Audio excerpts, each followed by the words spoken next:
a video on this fish pie that I'm making. So I'm just, it's leftovers from the other day that I'm just turned into a fish pie that I'm going to have with mashed potato on top.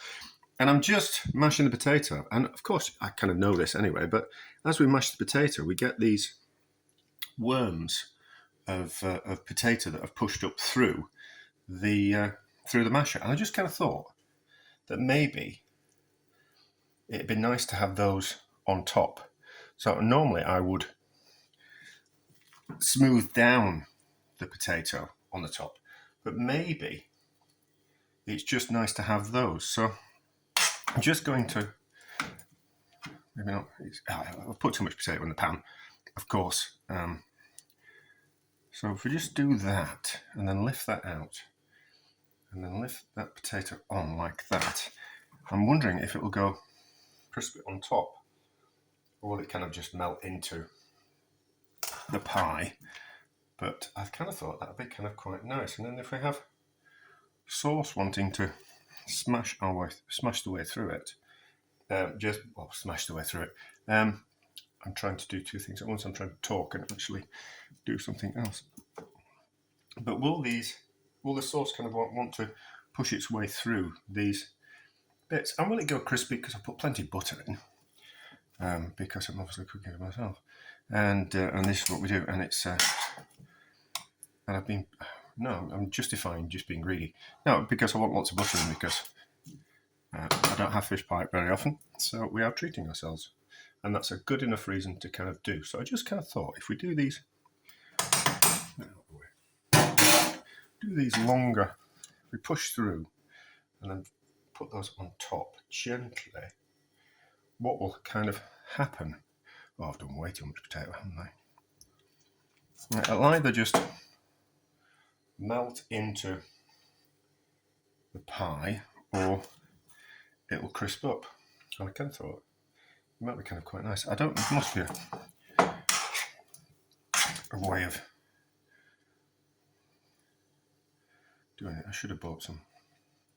I think I've done too much potato. Or maybe we could have mashed it down first and then put these little things on top. But I'm just curious to kind of see, and we might just use that. We just might make some soup with that. I don't want it to be too full.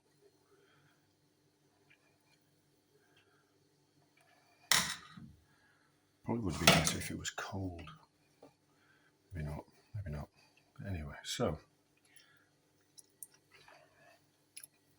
nice mashed potato. What will happen to that? It's certainly an interesting texture on top. So we'll just kind of have to see. I'm not going to put it in the oven just yet. I'm going swimming, but I just wanted it to be ready for when I can just come home and put it straight in the oven like that. Will that make any difference? I think we'll use. That's going to be. I don't want it any fuller than that. We'll put that in soup for a midweek lunch, I think, and then that will go in the oven when I get home from swimming.